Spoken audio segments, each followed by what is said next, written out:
మొదటిసారి పంచాయతీరాజ్ గ్రామీణాభివృద్ధి శాఖ మంత్రిగా చేశా. అప్పుడు చాలా తేలిక అనిపించింది నాకు. డేటా ఉండే డాష్ బోర్డులో ఒక చిటుకతో తయారు చేయించా. ఇక్కడ చూస్తే డేటా లేదు. ఎన్ని స్కూల్స్ ఉన్నాయో డిపార్ట్మెంట్కి సరిగ్గా తెలీదు. ఏ టీచర్ ఏ స్కూల్లో పాఠాలు చెప్తున్నారో తెలీదు. ఎంతమంది పిల్లలు ఏ స్కూల్లో చదువుతున్నారు, ఎవరు చదువుతున్నారని కూడా తెలియని పరిస్థితి. అక్కడి నుంచి మనం ప్రయాణం ప్రారంభించి అనేక సంస్కరణలు ఈరోజు విద్యా వ్యవస్థలో ప్రత్యేకంగా ప్రభుత్వ పాఠశాలలో తీసుకొస్తాం జరిగింది. ఈ సంస్కరణలు నేను చేయగలనంటే దానికి కారణం ఉపాధ్యాయుల సహకారం. మీ సహకారంతో ఈ సంస్కరణలు మేము తీసుకొచ్చాం. ఇక్కడితో ఈ సంస్కరణలకి ఫుల్ స్టాప్ పెట్టి రాబోయే 4 సంవత్సరాలు కేవలం లెర్నింగ్ అవుట్కమ్స్ పైన మనందరం శ్రద్ధ పెట్టాల్సిన అవసరం ఉంది. ఎందుకంటే మన ముందర కూర్చున్న పిల్లలే మన భవిష్యత్తు, మన ఆస్తి, మన సంపద.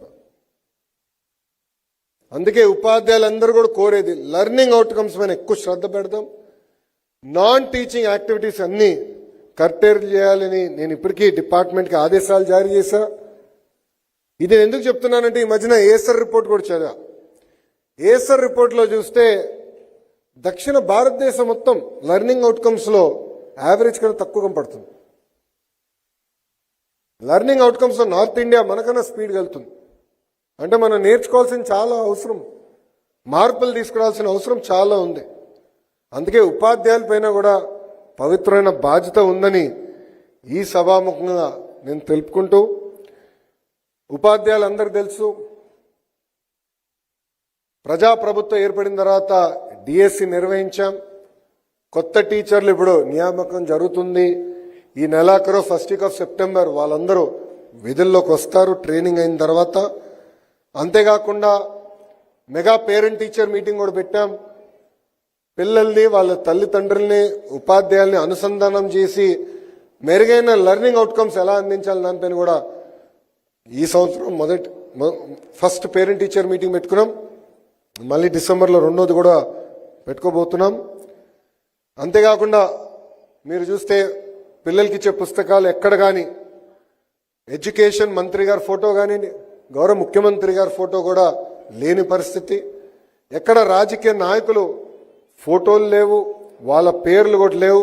మనం చేస్తున్న అనేక సంక్షేమ అభివృద్ధి కార్యక్రమాల్లో ఇవన్నీ ఎందుకు తీసుకొచ్చానంటే పాఠశాలలు అనేది పవిత్రమైన ప్రాంగణం. రాజకీయాలకి దూరంగా ఉండాలని బలంగా నమ్మే వ్యక్తి మీ లోకేష్.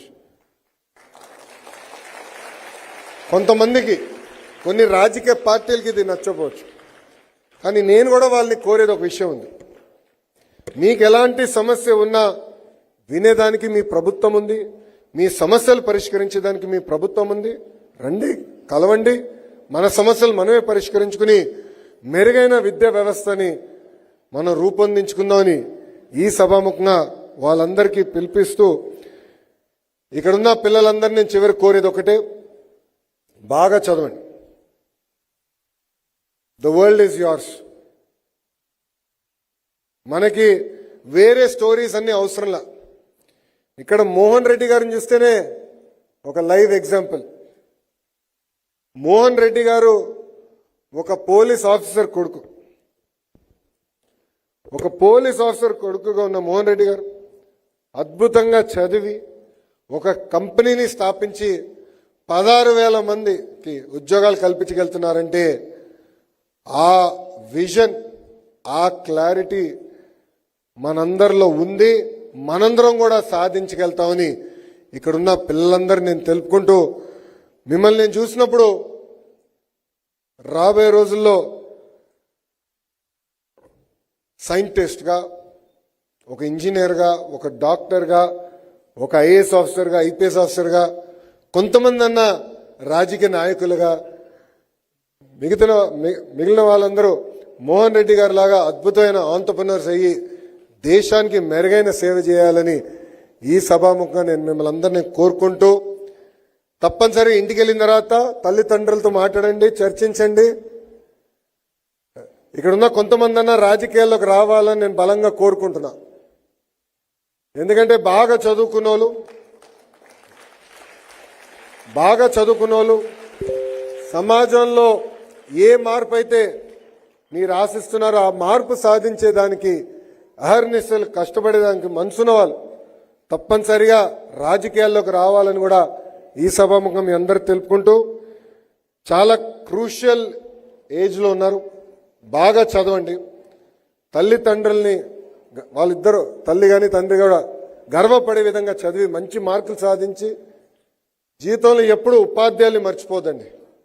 నాకు కూడా ఇప్పటికే గుర్తుంది మా ప్రిన్సిపల్ మేడం ఎవరు, ఏ క్లాస్లో ఏ టీచర్ ఎలా ఉండేవారు, నన్ను మ్యాక్సిమం కొట్టిన టీచర్ ఎవరో కూడా ఇప్పటికీ గుర్తు నాకు. ఎందుకంటే చిన్నప్పుడు నేను అల్లరి బాగా చేసేవాడిని, కానీ వాళ్ళు ఆ రోజు నన్ను డిసిప్లిన్ చేసి ఒక డైరెక్షన్ సెన్స్ ఆఫ్ పర్పస్ ఇచ్చారు కనుకనే ఈరోజు నేను మీ ముందల ఒక విద్యాశాఖ మంత్రిగా నుంచి మాట్లాడగలుగుతున్నా. అందుకే ఉపాధ్యాయుల్ని ఎప్పుడు మరవద్దండి. ఎంత పైకి వెళ్ళినా, ఇతర దేశాలకు వెళ్ళినా, ఇతర రాష్ట్రాలకు వెళ్ళినా ఉపాధ్యాయుల్ని పాఠశాలని మర్చిపోకూడదని ఈ సభాముఖం మీ అందరు తెలుపుకుంటూ, ఇప్పటికీ బాగా ఆలస్యమైంది, క్షమించాలి. అందరికీ బాగా ఆకలిస్తూ ఉంటుంది. ఆకలిస్తుందా? అబ్బాయిలు అడగల, అమ్మాయిలు అడుగుతున్నా. రెడీగా ఉన్నారు. సో బాగా ఆకలిస్తుంది, క్షమించాలి. మిమ్మల్ని అందరిని ఇబ్బంది పెట్టినందుకు. స్కూల్కి వెళ్ళినప్పుడు అక్కడ పిల్లలు డెమాన్స్ట్రేషన్ చేస్తుంటే దాంట్లో ఎంగ్రాస్ అయ్యి ఎక్కువ సమయం గడిపాను పిల్లలతో, అందుకే లేట్ అయింది. కానీ నాకు ఇంత అద్భుతమైన అవకాశం ఇచ్చిన ఉపాధ్యాయులకి, ఇక్కడున్న పిల్లలకి, ప్రత్యేకంగా మోహన్ రెడ్డి గారికి నా హృదయపూర్వక ధన్యవాదాలు తెలుపుకుంటూ, మోహన్ రెడ్డి గారిని ఒక విషయం కోరాలనుకుంటున్నా. గురుగారితో నేను డిస్కస్ చేయలేదు. కారులో సుమారుగా 45 నిమిషాలు ప్రభుత్వ విద్యా వ్యవస్థని ఎలా బలోపేతం చేయాలి, లెర్నింగ్ అవుట్కమ్స్ అనేది ఎలా తీసుకురావాలనేది గురుగారితో నేను చర్చించా. ఈ సభాముఖంగా ఆయన కోరేది ఒక విషయం ఉంది. నేను ఒక ఇన్ఫార్మల్ అడ్వైజరీ కౌన్సిల్ ఏర్పాటు చేసుకుంటున్నాను అక్రాస్ సెక్టర్స్. హైయర్ ఎడ్యుకేషన్లో ఇప్పటికీ ఒక కౌన్సిల్ ఉంది. వాళ్ళ ద్వారా నేను ఎవ్రీడే వాళ్ళతో చర్చించి వాళ్ళ ఫీడ్బ్యాక్ తీసుకుని సంస్కరణలు తీసుకురావాలన్నా కరికులం అప్గ్రేడేషన్ పైన చాలా శ్రద్ధ పెడుతున్నాం.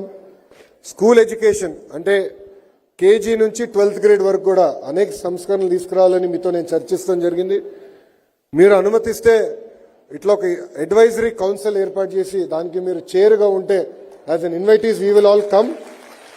అండ్ మీరు ఎవరినైతే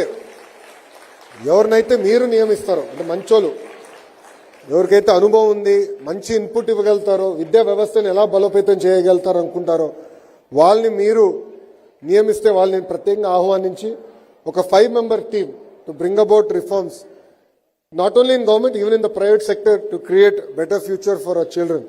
And with that aim, I would like to create an advisory council, and with your blessings, we would love to have you lead it and give us input. ఇది నేను ఎందుకు చెప్తున్నానంటే, మోహన్ రెడ్డి గారు ఉమ్మడి రాష్ట్రంలో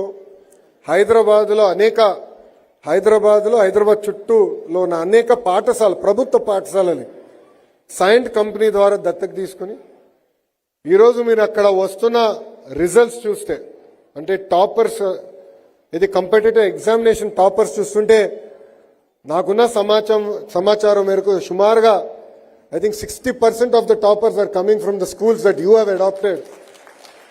So I think we have a lot to learn from it, and we would love to work under your leadership and under your guidance.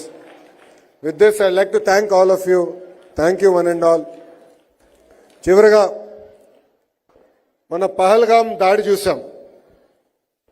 Pahalgam దాడిలో ఉగ్రవాదులు మన భూభాగంలోకి వచ్చి భారతీయుల్ని చంపేశారు. ఇలాంటి సంఘటన జరిగినప్పుడు ప్రధానమంత్రి, గతంలో ఉన్న ప్రధానమంత్రులందరూ కూడా యుఎన్కో యుఎస్కో ఫోన్ చేసి ఇది అన్యాయం కదా అనేవారు. కానీ భారతదేశం కోసం నిలబడి పాకిస్తాన్లో ఉన్న టెర్రరిస్ట్ క్యాంప్స్ అన్ని ఎవరికి చెప్పకుండా మిసైల్స్ ద్వారా భూస్థాపితం చేసిన గొప్ప ప్రధానమంత్రి, గౌరవ ప్రధానమంత్రి నరేంద్ర మోడీ గారు.